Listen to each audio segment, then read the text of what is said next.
And guys, magpapapalit tayo ng gulong guys. Kalbong kalbo na. Wala nang spike oh. Harap likod. Pati yung sa likod ko, finish na rin. Ayun nga guys, so ito yung napili ko ngayon. Andito tayo ngayon sa tire shack sa San Juan. At dito sa labas makikita nyo guys, medyo maluwag ang parking. So yun guys, naghahanap ka ba ng gulong? Naghahanap ka ng gulong. So ito yung siguro isang bucket list para sa mga motor nyo at sa mga sasakyan. So yun guys, andito tayo ngayon sa tire shack dito sa may San Juan, bago to maglasal. So maganda dito magpakabit guys, kaya lang alam naman natin yung Dunlop talagang ano na siya, quality talaga yung gulong, kaya price is good naman. So pumasok na nga tayo dito guys sa loob ng ng warehouse nila para pumili ng gulong na para sa motor natin. So yan, napakadaming gulong dito guys, maliban sa motor mayroon pang mga pangsasakyan. So yan, napakarami dito guys.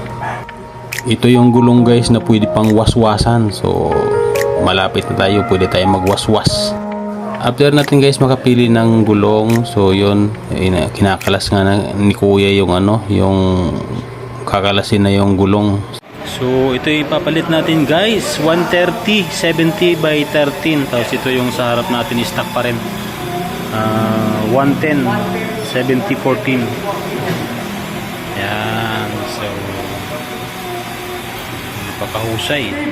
So dyan sa part na yan guys, kinalas na nga yung magkabilaang gulong. So yan, ganda ng spike nito guys, bago ngayon ng ng version 2 ng Dunlop. So dito guys, dito mismo makikita natin yung pagkabit ng gulong. So makikita natin mismo harapan. So yan, iniikot na nga ni kuya yung roleta para sa maayos na yung gulong natin.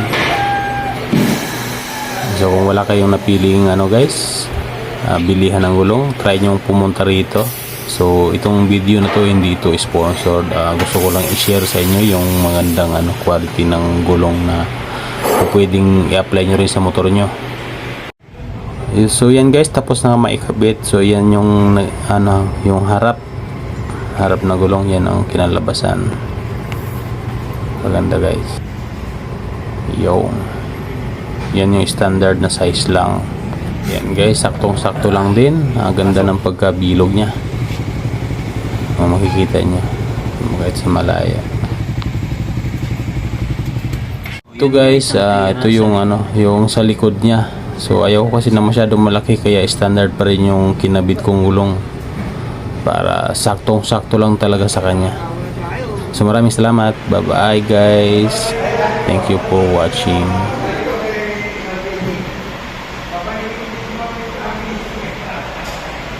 You